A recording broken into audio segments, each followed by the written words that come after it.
হরে কৃষ্ণ। রাধে রাধে বন্ধুরা, দীপিকার পূজাঘর ইউটিউব চ্যানেলে আমার সকল বন্ধুদের স্বাগতম। বন্ধুরা, সামনেই সরস্বতী পুজো আসতে চলেছে। আজ আমি জানাবো 2025 সালের সরস্বতী পুজোর দিনক্ষণ। ভিডিওটি তোমরা সম্পূর্ণ দেখতে থেকো।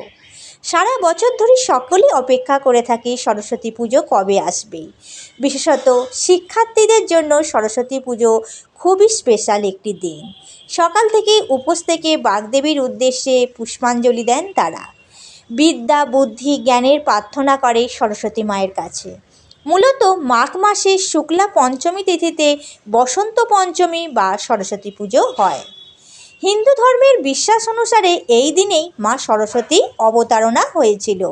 তাই প্রতি বছর মাঘ মাসের শুক্লা মাসের পঞ্চমী তিথিতে বসন্ত পঞ্চমীর উৎসব পালিত হয়। জেনে নাও 2025 সালে সরস্বতী পুজো কবে পড়েছে এবং পঞ্চমী তিথি কখন। বাংলার 1431-এ 19শে মাঘ রবিবার আর ইংরাজির 2রা ফেব্রুয়ারি বেলা 12:29 থেকে বসন্ত পঞ্চমী শুরু হচ্ছে। আর পঞ্চমী থাকছে পরের দিন, অর্থাৎ 20শে মাঘ সোমবার, ইংরাজি 3রা ফেব্রুয়ারি সকাল 9:49 পর্যন্ত। এই বছর দুদিন ধরেই সরস্বতী পুজো হতে পারে। কেউ যদি চায় 2রা ফেব্রুয়ারিও করতে পারে বা 3রা ফেব্রুয়ারিও করতে পারে।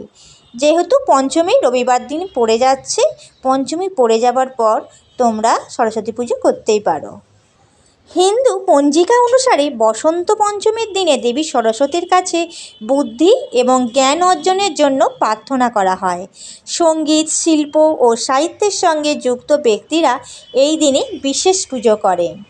বন্ধুরা, এই ছিল আজকের আমার ছোট্ট ভিডিও। আশা করি ভিডিওটি তোমাদের ভালো লেগেছে। যদি ভালো লেগে থাকে ছোট্ট করে একটি লাইক করে দিও, তোমার প্রিয়জন বন্ধু বান্ধবদের সাথে শেয়ার করে দিও। Thank you for watching. Radhe Radhe. জয় শ্রীকৃষ্ণ। জয় মা সরস্বতী মায়ের জয়।